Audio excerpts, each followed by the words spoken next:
Hello guys and welcome to Manual Education. So this video is very important for all the MHCET aspirants. Guys, as you all know कि आपके cap rounds जो हैं वो start हो चुके हैं, round 1 ख़त्म हो चुका है, राउंड 2 आपके स्टार्ट हो चुके हैं और बहुत सारे ऐसे स्टूडेंट्स हैं जिनको बहुत सारे डाउट्स हैं। तो आज हम इस वीडियो में बेसिकली आपके क्वेश्चंस, आपके डाउट्स कवर करने वाले हैं। आपको फ्रीज़ एंड फ्लोट को लेकर या फिर बेटरमेंट आप बोल सकते हो, उसको लेकर डाउट है। कॉलेज प्रेफरेंस, उसको लेकर डाउट है कि आप प्रेफरेंस लिस्ट कैसे सेटअप कर सकते हो, कौन से डॉक्यूमेंट्स आपको लगेंगे, और भी जो कॉमन डाउट्स हैं, तो उन सारे डाउट्स को हम क्लियर करने वाले हैं। तो ये वीडियो आपके लिए बहुत ज़्यादा इंपॉर्टेंट है।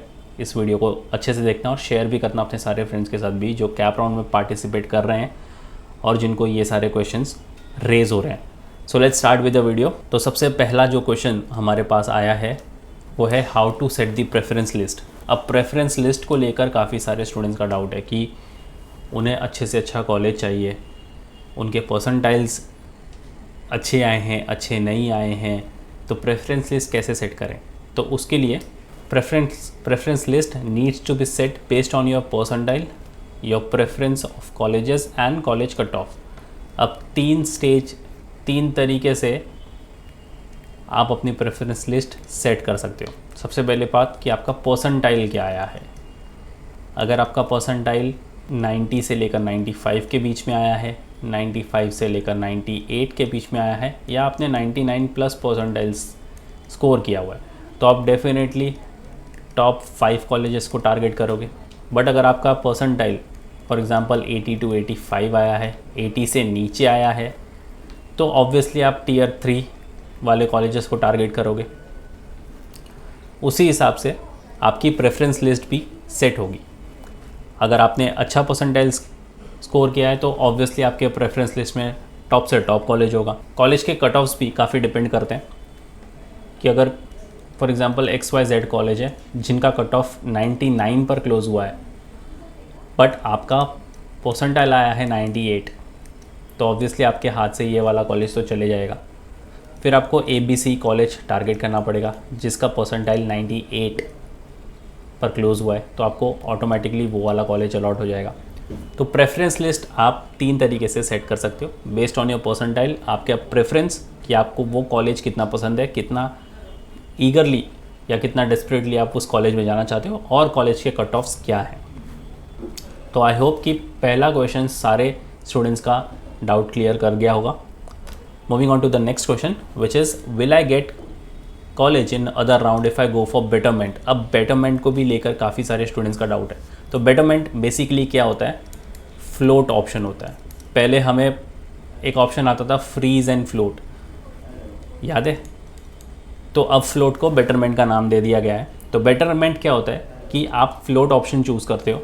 फॉर एग्ज़ाम्पल आपको राउंड 1 में ABC कॉलेज अलॉट हुआ है बट आपको इस कॉलेज में नहीं जाना, तो आप इससे बेटर सेकेंड राउंड में एक्सपेक्ट कर सकते हो by choosing the betterment option. यानी आपने इसको फ्लोट कर दिया, आप इसको फ्रीज़ नहीं कर रहे। फ्रीज़ मतलब आप ABC में एडमिशन लेने वाले हो, आपने उसमें सीट अपनी कंफर्म कर ली है।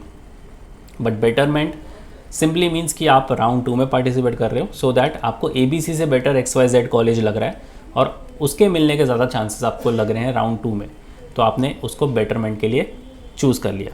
सो betterment is nothing but you can get a better college if your percentile ranges between the college cut off. Again college cut off पर सारी चीज़ें डिपेंड हो जाती है कि कॉलेज कितना कट ऑफ आपसे डिमांड कर रहा है। अगर आपने बेटरमेंट चूज़ किया और आपका परसेंटाइल फॉर एग्जांपल 97 है बट जो कॉलेज के लिए आपने बेटरमेंट चूज़ किया है वो आपसे डिमांड कर रहा है 99 परसेंटाइल की, तो आपको ऑब्वियसली राउंड 2 में भी ये कॉलेज अलॉट नहीं होगा। तो कॉलेज के कट ऑफ्स को भी आपको ध्यान में रखना पड़ेगा, साथ ही साथ आपको आपके खुद के परसेंटाइल को भी ध्यान में रखना पड़ेगा। अगर दोनों का रेंज एक साथ बैठ रहा है तो डेफिनेटली आपको उस राउंड में वो वाला कॉलेज मिल जाएगा। तो ये 2 बेसिक क्वेश्चंस तो यहाँ से आपके सॉल्व हो जाएंगे।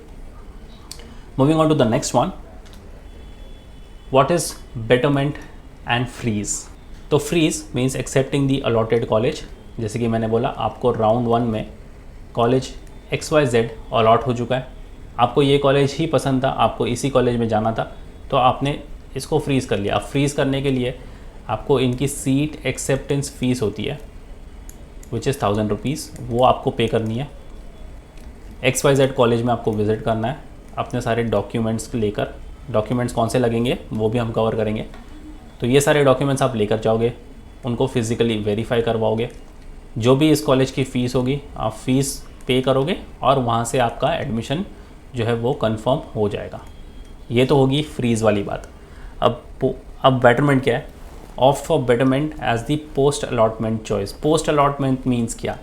आपको राउंड 1 में कॉलेज तो ऑलरेडी अलॉट हो चुका है, बट आपको इसमें नहीं जाना, XYZ में नहीं जाना, आपको जाना है कॉलेज ABC में।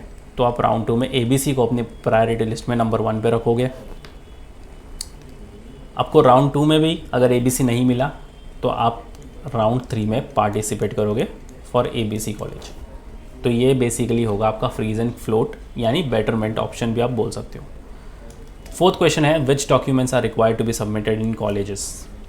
बहुत ही इंपॉर्टेंट है, डॉक्यूमेंट्स को लेकर भी काफ़ी सारे स्टूडेंट्स के डाउट होते हैं। तो documents are already mention on the official website of the college which is been allotted. अब डॉक्यूमेंट्स को लेकर आप कुछ मैंडेटरी डॉक्यूमेंट्स हैंडी रख सकते हो, जैसे कि आपका आधार कार्ड हो गया, आपका पैन कार्ड हो गया, आपके सर्टिफिकेट्स हो गए अगर आप अंडर ग्रेजुएट हो और अंडर ग्रेजुएट के बाद वाले कोर्सेज़ के लिए जाना चाहते हो तो आपको 12th के मार्कशीट, पोस्ट ग्रेजुएट तो आपको ग्रेजुएशन के मार्कशीट्स, आपका CET का एप्लीकेशन फॉर्म, आपको कॉलेज का अलॉटमेंट लेटर। तो ये सारी चीज़ों का डॉक्यूमेंट्स आपको हैंडी रखना पड़ेगा और यही सारे डॉक्यूमेंट्स आपको जाकर कॉलेज में सबमिट करने पड़ेंगे। वैसे जो भी कॉलेज को आप टारगेट कर रहे हो उनकी ऑफिशियल वेबसाइट पर आपको सारे डॉक्यूमेंट्स से रिलेटेड चीज़ें मिल जाएगी कि कौन से डॉक्यूमेंट्स कॉलेज को चाहिए होंगे और वो डॉक्यूमेंट्स आपको उन्हें सबमिट करने पड़ेंगे। तो डॉक्यूमेंट्स संभाल के रखना। अगर आपके पास कोई डॉक्यूमेंट है नहीं, जो भी स्टूडेंट्स कैटेगरीज़ में फॉल होते हैं तो उनके लिए कैटेगरी सर्टिफिकेट और वैलिडिटी सर्टिफिकेट ये इम्पॉर्टेंट है, ये मैंडेटरी डॉक्यूमेंट है, आपको बना कर रखना पड़ेगा। अगर आपके पास नहीं है तो इनको भी हैंडी रखना, ये बहुत ही ज़्यादा इम्पॉर्टेंट डॉक्यूमेंट्स हैं। फिर आते हैं फिफ्थ क्वेश्चन पर if I opt for betterment will I get the college which is allotted to me. तो काफ़ी अच्छा क्वेश्चन है कि अगर मैंने बेटरमेंट के लिए ऑप्ट किया है तो क्या वो कॉलेज मुझे अलॉट होगा जो मुझे ऑलरेडी अलॉटेड था। Such candidate will retain their current seat allocation and participate in the next round at the same time। तो यानी आप अपनी सीट रिटेन कर सकते हो। Retain in a sense, retain का क्या मतलब होता है कि आप अपनी सीट रख कर नेक्स्ट राउंड में पार्टिसिपेट कर सकते हो। However, if the candidate does not pay the seat acceptance fees, the seat allocation will be cancelled। तो जैसे मैंने पहले बोला था कि आपको सीट एक्सेप्टेंस फीस भरनी पड़ेगी, इनकी एक टाइमलाइन होगी, एक विंडो होगी, उसी विंडो के अंदर आपको ये फ़ीस भर के अपनी सीट जो है वो फ्रीज़ करनी पड़ेगी। अगर आपने नहीं किया तो आप की सीट जो है वो कैंसिल भी हो जाएगी, जो भी आपको सीट अलॉकेट हुई थी, और हो सकता है आप कैप राउंड से बाहर भी हो जाओ। तो इस चीज़ का बड़ा ध्यान रखना आपने। Question number 6 which is I haven't allotted any college in round 1 and 2, what should I do. अब बहुत सारे ऐसे स्टूडेंट भी होंगे जिनको राउंड 1 में भी कोई कॉलेज नहीं मिला, जिनको राउंड 2 में भी कोई कॉलेज नहीं मिला, तो उन्हें क्या करना चाहिए? उन्हें सिंपली पार्टिसिपेट करना चाहिए राउंड 3 में and you have to set your college preference list based on college cut off and your percentile. अब तक आपको कट ऑफ पता चल गए हैं, राउंड 1 में क्या कट ऑफ थे, राउंड 2 में क्या कट ऑफ थे। आपको पहले राउंड में कोई कॉलेज नहीं लगा, सेकेंड में भी कोई नहीं लगा, आपको कट ऑफ से पता चल गए। राउंड 3 में पार्टिसिपेट करो based on the cut offs और आपका जो परसेंटाइल है उस पर अपनी कॉलेज की प्रेफरेंस लिस्ट सेट करो और इस तरह आप राउंड 3 में जो भी कॉलेज हैं उनमें एडमिशन ले सकते हो। सो ये गाइस कुछ फ्रीक्वेंटली आस्क्ड क्वेश्चंस थे, ये हमें काफ़ी सारे स्टूडेंट्स की तरफ से क्वेश्चंस मिल रहे थे और मोस्टली ये कॉमन क्वेश्चंस थे। तो वीडियो के फॉर्मेट में आप तक ये सारे डाउट्स क्लियर करना ज़रूरी था। आई होप इन सारे क्वेश्चंस को लेकर आपके सारे डाउट्स क्लियर हो गए होंगे, बट फिर भी अगर आपको और भी कोई एडिशनल डाउट है you can write down in the comment section और शेयर कर दो ये इंपॉर्टेंट वीडियो अपने सारे फ्रेंड्स के साथ भी। So yes guys, that was pretty much it for the video. Cap round को लेकर सारे क्विक अपडेट नोटिफिकेशन के लिए चैनल के साथ बने रहना। Until then I will see you in the next one.